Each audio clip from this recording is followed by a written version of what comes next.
When I stop sharing my screen, go ahead. Okay.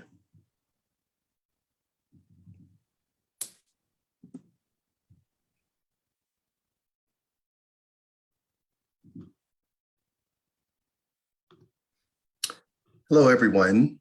Thank you for joining us today. My name is Brethour-Bell. I am the Vice President of Accessibility, Diversity, and Inclusion for InterPride. I am also the co-director of Community Outreach for El Paso Sun City Pride in El Paso, Texas. And I am the co-chair for InterPride's Human Rights and Diversity Committee. That is my volunteer work. What I also do in my secular work is I am an educator, a training and development specialist for the state of New Mexico. So part of what I do is I go into our prisons and I provide education and workshops on subjects such as PTSD, cultural competency, cultural humility, harm reduction, to inmates, to staff members, and to the families of inmates. So basically what I do almost 7 days a week have some part in providing workshops and public speaking. So thank you for taking the time to join us today about Black history and the queer perspective. So I was raised in South Central Los Angeles, and from, I would say, kindergarten to the 6th grade, I went to a predominantly Black school. During that time, when we had Black History Month, we would talk about notables such as Martin Luther King, Rosa Parks. We talk about them and their contributions to American history. And so that was in the 70s, in the 80s, and unfortunately, it doesn't seem that much has changed. We have a month, and then we'll go and we talk about these individuals who contributed and nothing else. We live in a time where we're dealing with a great deal of systemic racism, where we're probably more divided in my lifetime than we have ever been. And we don't talk about how Black history is affected by that. We also don't talk about the queer perspective. We have so many queer Black people who have contributed to history, who have contributed to the raising up, if you will, of the African-American community.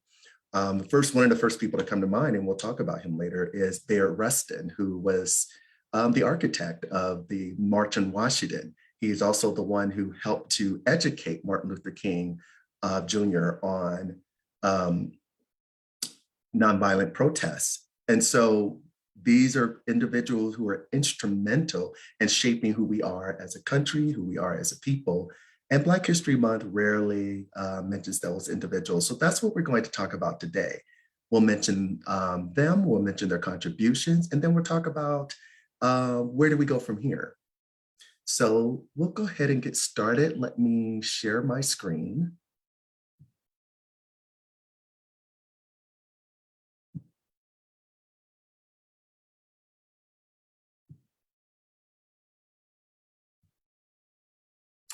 Alrighty, let's get started. So here are some of the discussion topics. The origin of Black History Month. So it hasn't always been a celebration. So we'll talk about how it got started. And why do we need a Black History Month? But a lot of people will ask about that. They don't feel it's necessary anymore. Black History Month in a queer perspective. So we're talking about the contributions of Black queer people and Black history and what the future holds. So Black History Month started as Black History Week or Negro Week, and it was started by historian Carter G. Woodson. He chose February to honor Abraham Lincoln and Frederick Douglass, whose birthdays are in February. And this is when the observation got started. I love the quote by him that's mentioned here. It says, history shows that it does not matter who is in power or what revolutionary forces take over the government. Those who have not learned to do for themselves and have to depend solely on others never obtained any more rights or privileges in the end than they had in the beginning. So this is why it's important to learn about Black history and why we need a Black History Month.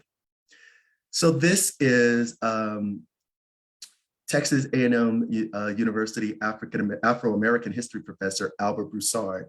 And he was one of the individuals who helped to turn Black History Week into a month-long celebration in 1976. He said that you can learn a lot from history. I'll move some things out of the way so I can see. You can learn a lot from history, and learning about particular achievements of people who have struggled under great adversity can be tremendously inspiring to all people, not just African Americans, but all groups, whether it be from women or the LGBT plus community. And in 1976, President Gerald Ford became the first American president to recognize Black History Month. So let's talk about the intersection of Black and queer. What we have is we're going to show a video, and what the video will help us to appreciate is how some Black queer people feel a disconnect when it comes to Black history or the African American community, as well when it comes to the larger or the global Pride movement. But we'll show this video of an individual talk about her experience as being both queer and Black in America.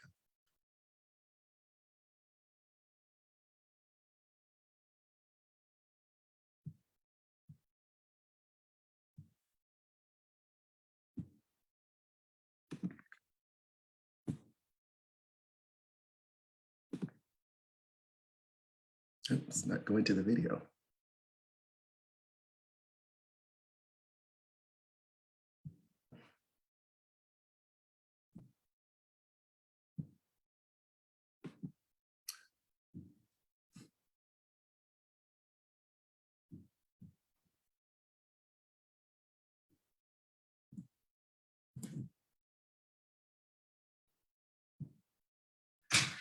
No problem. Mm-hmm.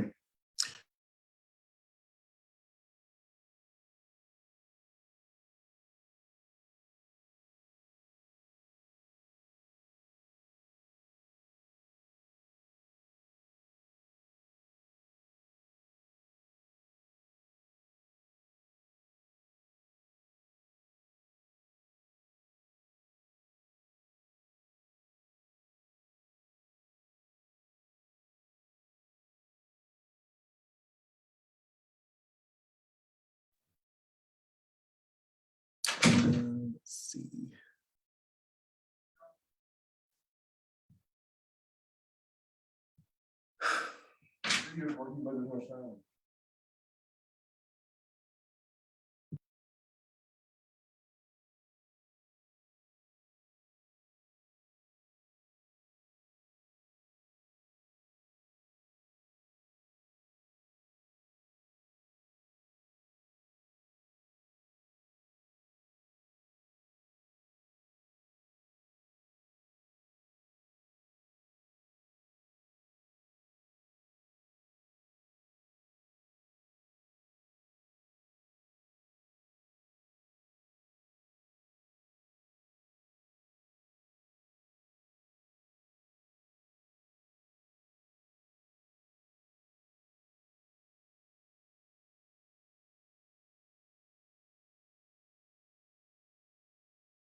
I used to think about and imagine what they had to go through. My name is Sharon Brown, and I identify as a woman who happens to be black, who happens to have been born with male genitalia, who happens to have been raised as a boy to become a proud black man, and I decided to change that and live it as I should.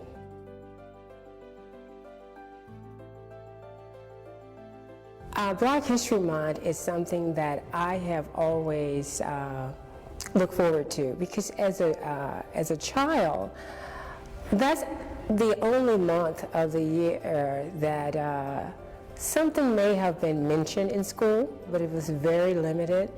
And the rest of the year, of course, it wasn't talked about the accomplishments of blacks through history, their contributions as far as socially and economically to our society. So it wasn't talked about, but during that time, you could look forward to that someone would mention something about it. I had a teacher, and he asked me to draw something for Black History Month. I painted this huge painting. It read, if I remember correctly, continuing the continued struggle for equality. And in the middle of it, I painted a picture of Martin Luther King Jr.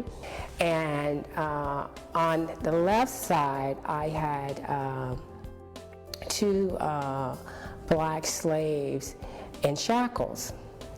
And then on the right side, I had two black professionals still in shackles, but the shackles were broken. And I got called to the office, and because there had been some talks about it as it blamed white people for the conditions of the black community. But I was asked to paint over it. It was tough.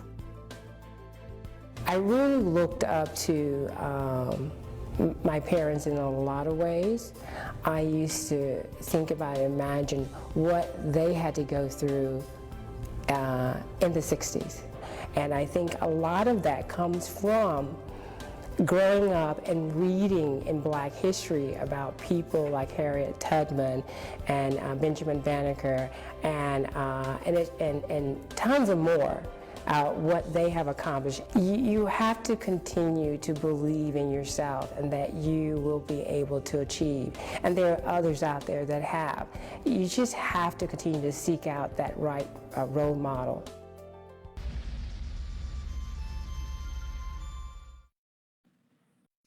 So I think this is really important, and I understand what she was saying, that in order to even have a sense of self, we have to have accurate information and factual information when it comes to history, so that we see where we fit in and what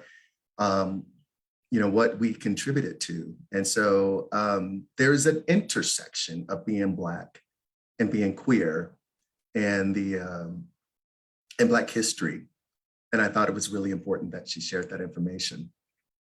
So I wanted us to talk about what we did. Like when I was in school, we would always talk about these Black luminaries and historians, but we didn't talk about the queer people. So let's do that now. This is America's first drag queen, William Dorsey Swann. And William was an American gay liberation activist born into slavery. He was the first person in the United States to lead a queer resistance group and the first known person to self-identify as Queen of Drag. Gladys Bentley was a gender-bending performer during the Harlem Renaissance. Donning a top hat and tuxedo, she would sing the blues in Harlem establishments like the Clam House and the Ubangi Club. According to a belated obituary published in 2019, the New York Times said that Bentley, who died in 1960 at the age of 52, was Harlem's most famous lesbian. And in the 1930s, and among the best known Black entertainers in the United States. I mentioned this individual earlier as one of my personal heroes, Barrett Rustin. He was an LGBTQ and civil rights activist, best known for being a key advisor to Reverend Martin Luther King Jr. He organized the 1963 March on Washington and was posthumously awarded the Presidential Medal of Freedom, the nation's highest civilian honor, in 2013 for his activism.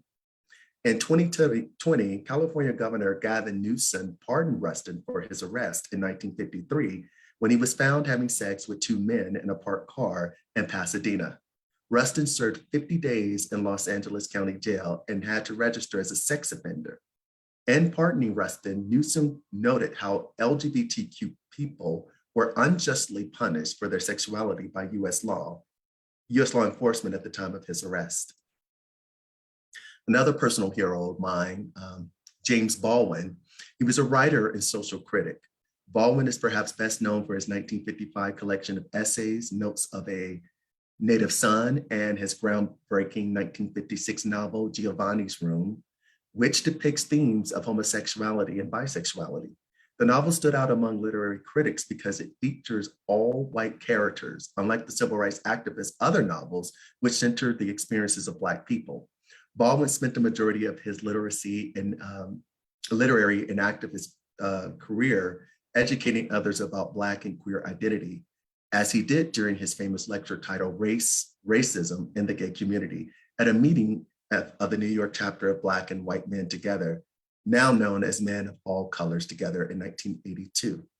So that novel, Giovanni's Room, if you haven't read it, it was pivotal. It's still one of my favorite books. I'm sure I've read it at least 3 times. I'll probably read it again. But also there is a documentary on Baldwin called I Am Not Your Negro. And it shows his courage of speaking out against racism way back when, at a time when, as an openly gay man, he was criticized by both the Black community and the white community. So it's powerful. It reminded me the importance of speaking your mind, even when people label you as someone who is angry and easily upset and those kind of things. Baldwin had no problem asserting his feelings, and he didn't mind being labeled as aggressive when doing so. So another personal hero of mine. And of course, there's Marsha P. Johnson. And she would tell people that the P stood for Pay It No Mind. And she was an outspoken transgender rights activist and reported to be one of the central figures of the historic Stonewall Uprising in 1969. Along with fellow trans activist Sylvia Rivera, Johnson helped form Street Transgender Action Revolutionaries, STAR, a radical political organization that provided housing and other forms of support to homeless queer youth and sex workers in Manhattan. She also performed with the drag performance troupe Hot Peaches from 1972 through the 90s, and was an AIDS activist with AIDS Coalition to Unleash Power, Act Up. Marsha was found dead. At one point, her murder has not been solved. At one point, the case was dropped, but then after a documentary, the case was reopened. So Marsha P. Johnson's murder case is still open today, and hopefully we can find who ended this amazing individual's life. Ron Olden was elected mayor of Palm Springs, California in 2003, and he made history by becoming the first openly gay African-American man elected mayor of any American city. Following Olden's historic election 17 years ago, the Palm Springs City Council made history once again in December 2017, as it became America's first all LGBTQ city council. Andrea Jenkins made history in November 2017 by becoming the first openly transgender Black woman elected to public office in the US, according to LGBTQ advocacy groups and researchers. She's a Democrat and was one of 2 openly trans people to win a seat on the Minneapolis City Council in 2017. She is also a published poet and an oral historian at the University of Minnesota. This is Lori Lightfoot. She is a former prosecutor who at the time of her election had no political experience, but she swept all 50 of Chicago's wards in the 2019 mayoral runoff election after promising to end the city's famed backroom dealing. She is the city's first ever Black female mayor and its first openly LGBTQ mayor. Alfonso David became the first person of color to lead the Human Rights Campaign, the HRC, in 2019, the largest LGBTQ advocacy group in the US in the organization's nearly 40-year history. He's a graduate of the Temple University. The slides aren't showing, all we see is the first one.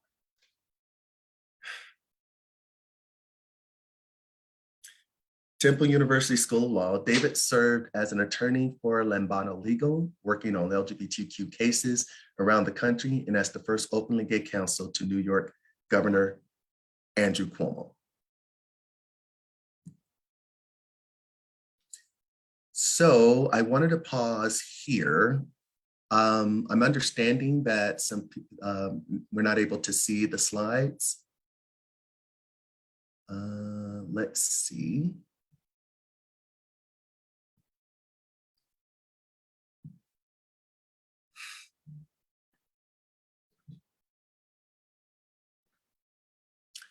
Okay, so these were some very important people, queer people who were also Black, and their contributions to American history as well as Black history.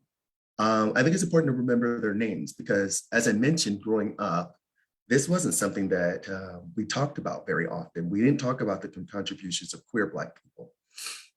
So what this does now is lead us to a crossroad.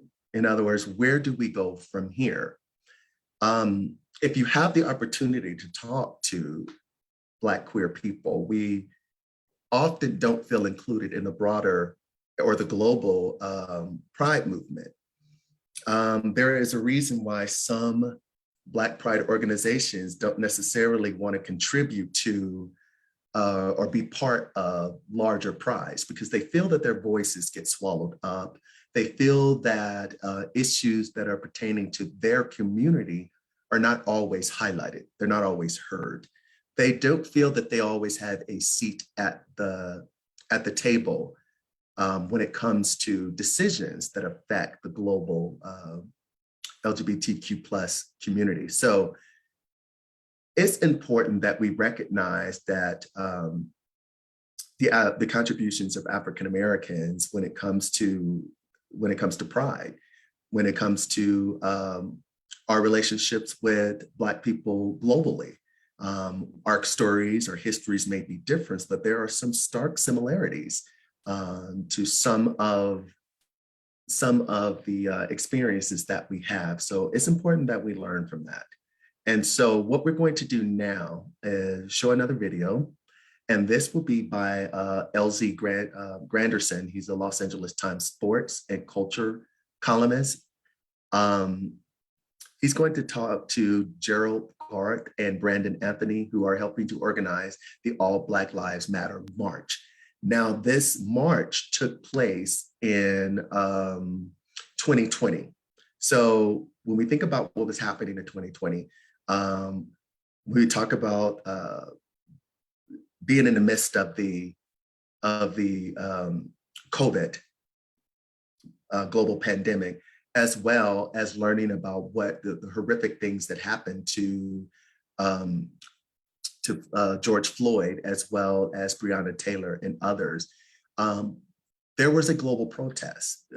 People decided to march all over the world. It wasn't just limited to the United States. This is something that we saw take place in Europe, Australia, Asia. So this was something that affected us worldwide.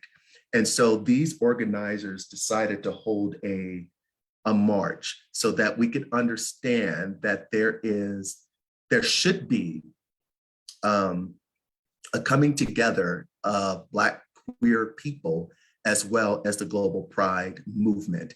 And that was something that they were hoping to accomplish with this march. So let's go ahead and watch this video. I'm sitting in one of my most favorite spots in all of Los Angeles. It's a tiny little courtyard named after one of my heroes, Bayard Rustin. Now, a lot of you may not know who he is, but I can promise you, you know his work. That March on Washington, where Dr. King delivered his famous I Have a Dream speech, Bayard Rustin is the man trusted in organizing that march. Bayard Rustin is so important to the civil rights movement that there's quite possibly wouldn't be Dr. King in terms of the way that we know him without its influence. You see, it was Mr. Rustin that taught Dr. Martin Luther King Jr. about the principles of nonviolence protesting. And one of the reasons why Bayard Rustin is one of my heroes is because he did all of this as an openly gay man. Not a closeted man, openly gay, during the civil rights movement. So I thought it was fitting that we would meet here with organizers of the All Black Lives protest march that's happening on Sunday, June 14th. And so here we are at the LGBT Center in Los Angeles, celebrating intersectionality, celebrating Black lives, celebrating queer lives, and talking to two men who are trying to make these two worlds one. In the beginning, actually me, myself, and one of my fellow CSW board members. CSW? Yes, Christopher Street West. This is the same organization that hosts LA Pride. And so as part of that leadership team, she and I proposed to do a solidarity effort, considering all that's been happening in the world around Black lives and the need for Black equality. CSW acknowledged that they were moving too quickly, needed to step back and away. This is not through any organizing support or sponsorship of CSW or LA Pride. This is actually happening through an independent group of Black community LGBT leaders and voices. This group is rightfully so titled BLAC, an acronym for Black LGBTQ+ Activists for Change. I think it's important for us to speak on the homophobia in our Black community and speak on the racism in our LGBTQ community. So it's great to have that dialogue and find out ways that we can sort of have that conversation amongst two sides and still come to an understanding that as a Black gay man, our lives matter in both sides of the spectrum. So I have to ask, because as soon as I hear the word all and lives and matter, I'm thinking one way. And then you have Black. So why did you feel the need to combine both of those things in the title? And that's a great question. And so this was actually from a number of town halls and roundtables as far as community feedback, recognizing the very unique space and intersection of Black people and LGBTQ+ people. So often people who have intersectional identities are forced to pick.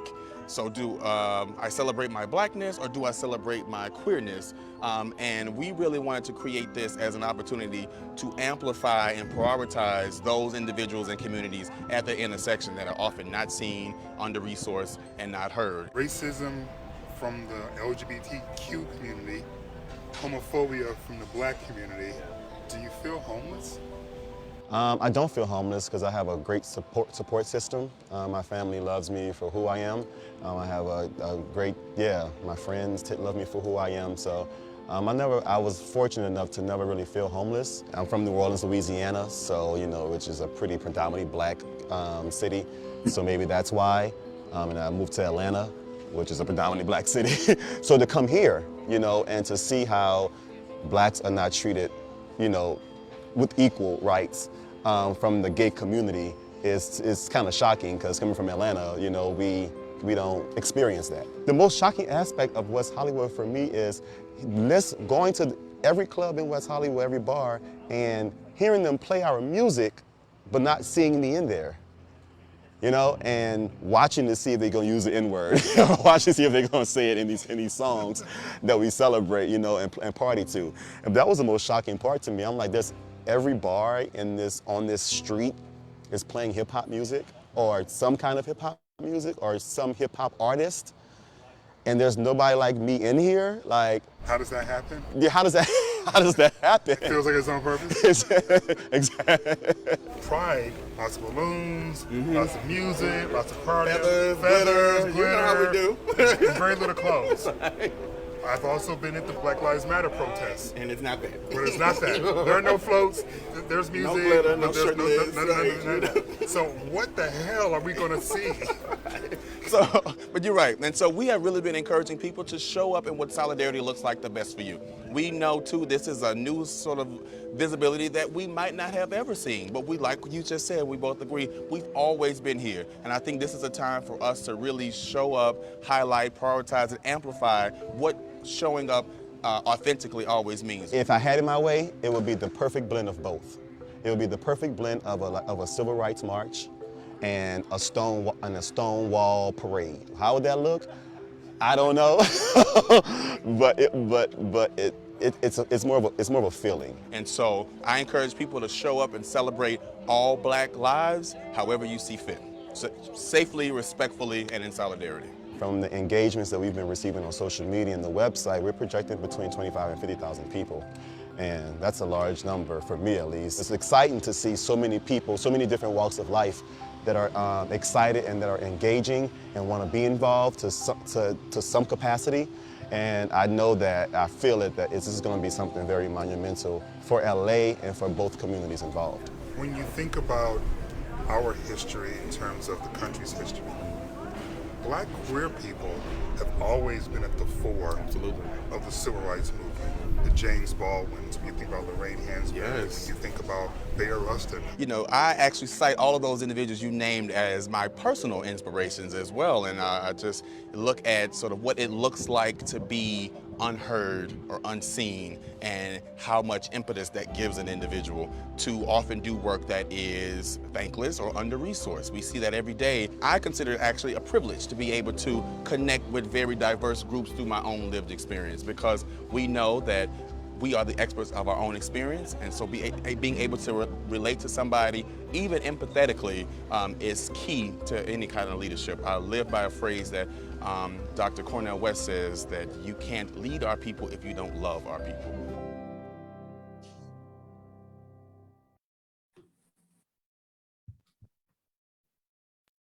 So I didn't have an opportunity to go to that that march. I just didn't find out about it in time. I really wished I had the opportunity to go, because what they talk about are some of the issues that queer Black people have been dealing with for quite a while.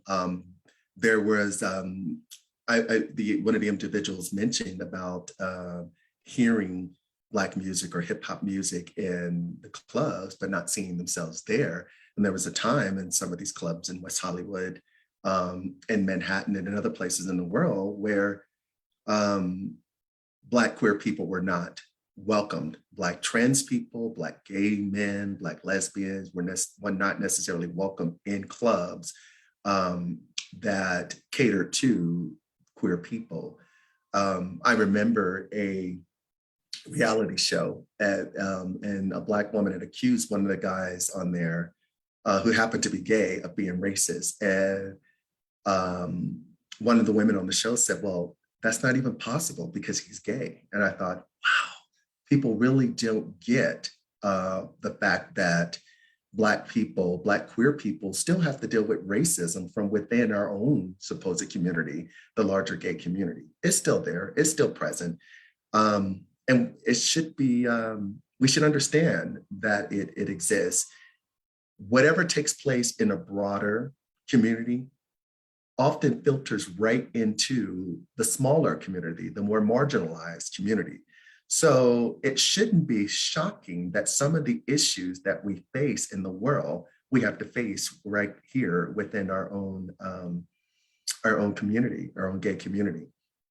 I also really appreciate the question, do you feel homeless as a Black queer person because of racism that is real and does exist within the queer community, the LGBTQ plus community, and the homophobia that many of us, and even in the, Black people globally, have to deal with within our own community. It's easily to feel displaced. It's easy to feel that you don't have a home. It's easy to feel that you don't have a seat at the table for either one of these communities that truly make up who you are as a person, who you are in your belief systems. It's a challenge. It really is a challenge. So I'm grateful that even though I wasn't able to attend, that something like this has been given. I'm also grateful for this platform with InterPride. As Vice President of Accessibility, Diversity, and Inclusion, I feel we now have a seat at the table that we can say, I'm sorry, this direction that we're heading in, this is not inclusive.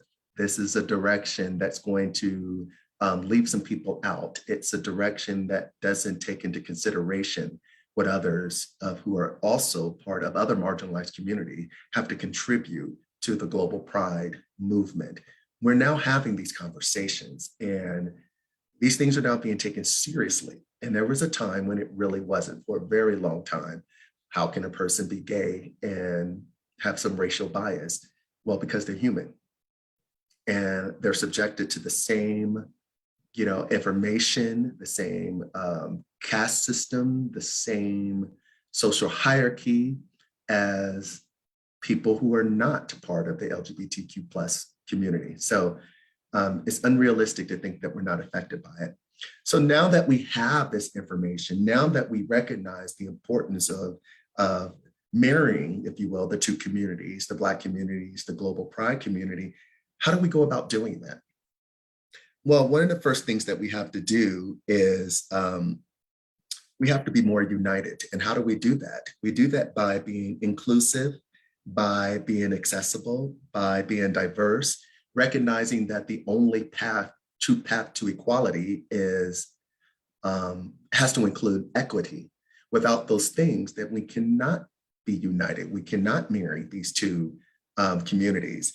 I'm hoping that this new information and this new realization of the importance of Black History Month and to include queer Black people, queer Black historians, will aid in helping us to become more united. One of the first things we have to do is listen. I think it's extremely important to listen to the lived experience of others, especially when it's an experience that you don't have. It's very important that you never tell someone how they should feel, how they should behave, how they should react to a situation that they themselves have never been in. For example, as a cisgender male, I don't feel comfortable telling a woman what she should do with her body, how she should feel or react to experiences of misogyny or sexism.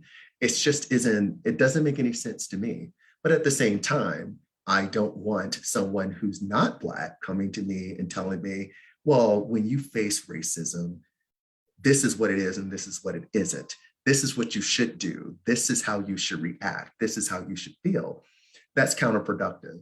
I think it's important to realize that if one wants to become an ally of a community that differs from their own, it's important to go in and listen and educate yourself and then allow those who are part of that marginalized community to let you know whether or not they consider you an ally. Not that you come in and say, well, I am an ally. No. And it's also important to recognize that allyship means you walk side by side, not ahead, and that you don't dictate to someone how they should deal with experience that you have never had. I also think it's important that we, as we mentioned, educate ourselves. When I talk about cultural competency and cultural humility, I want people to understand the difference. Cultural competency, you may have to take that as part of being a part of an organization you're a part of, or your job that you're a part of. You may have to take cultural competency classes. You may have to get some limited understanding of cultures that differ from your own, and that is great. But where cultural competency stops, cultural humility begins. With cultural humility, you recognize that it is a lifelong educational process.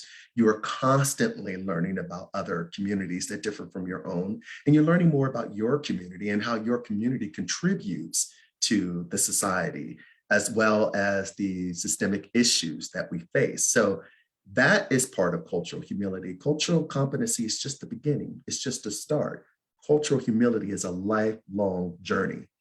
When I was in graduate school and we learned about cultural competency, several of us, students, were like, well, how are you ever competent about another culture? And really that was the point. What we didn't know then, and we learned later on, especially when we went out and started working in our respective fields, that cultural competency is just the beginning. That is just getting your foot wet. helping you to understand the challenges different cultures face, how systemic racism is real, how it affects jobs and housing and those kind of things. I've often said to people, because I never say that someone is a racist, and I say that for two reasons. One, unless you are someone I am having a personal relationship with, I really don't care whether or not you're a racist. That's a heart condition, and that's not something that I can do. There are those who are dedicated and motivated to changing hearts. That's not who I am. I just want to provide information, and hopefully the information is enough for you to decide for yourself to motivate you for change.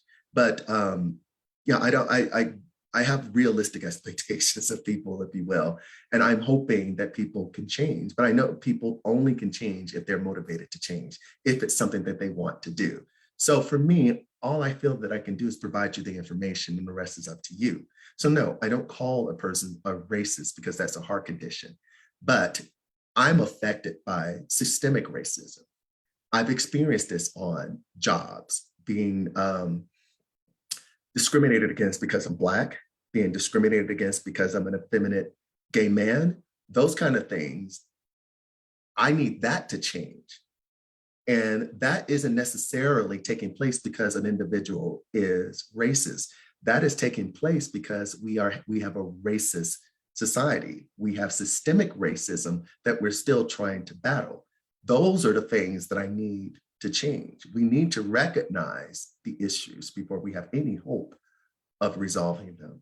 So it is my hope that recognizing the contributions of Black queer people when it comes to Black history is a step in bringing about that systemic change.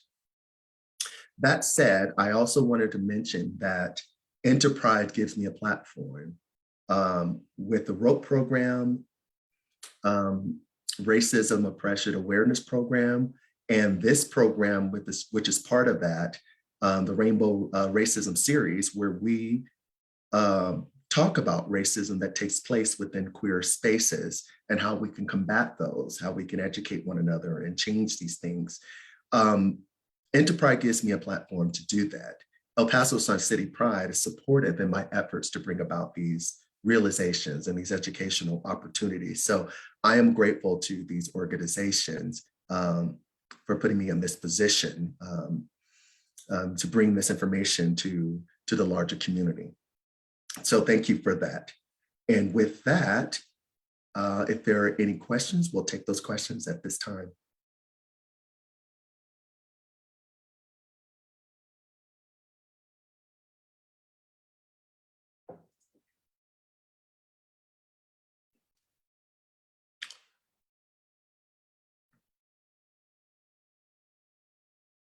Okay, so well, if there's no questions, then this video and other videos on subjects such as white fragility, women of color, and racism will be available at the Facebook page of InterPride. So if you miss any part of this presentation, maybe if you came in late or because we were having some technical difficulties because of the slide, this information will be made available at InterPride's Facebook page, and I invite you to turn there.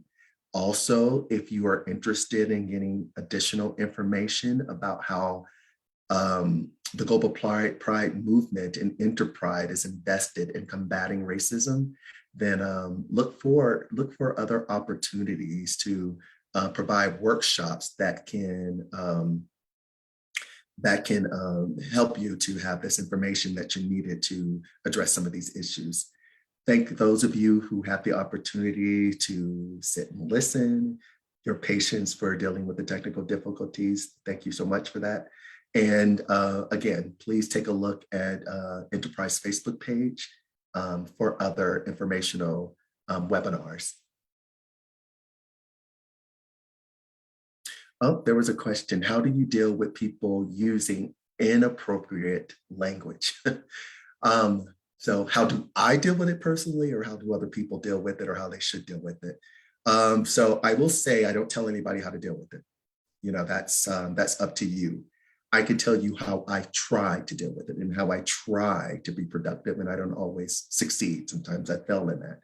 But I really try to look at the person's motivation. What did they mean by that? People are affected by the society that we live in, by the media, by the lessons that are taught at home, by the lessons that are taught in a greater community. It's impossible to for some of that not to filter into your mindset. So sometimes people with no malicious intent would say something that's inappropriate. What I try to do is give you the benefit of the doubt, and maybe you don't realize that what you said was inappropriate. And so I'll bring that to your attention. You may not know this, but I find that statement offensive. And this is why I find it offensive. If this is someone who didn't mean to be offensive, they will say, you know what, I'm sorry, I didn't mean it that way. When a person becomes defensive, when they want to play the game, well, what about this and what about that? Or what about when Black people do this? Or when you want to do that, it's time for me to exit the conversation because I don't find that productive. I don't think we're going to accomplish anything that way. So if you are afraid of saying something inappropriate, the first thing I would tell you is that you probably will. Chances are you will. We're inundated with inappropriate information, stereotypes, biases that we have, that maybe our families have, or maybe that our communities have. That's unavoidable. We all have that. So if you say something that offends another person, or you're worried about offending another person, you probably will accept it, apologize, appreciate the opportunity to be educated, and move on. That's all you can do. For me, I'm going to give you the benefit of the doubt until you give me a reason not to. And that's how I deal with inappropriate questions or inappropriate language.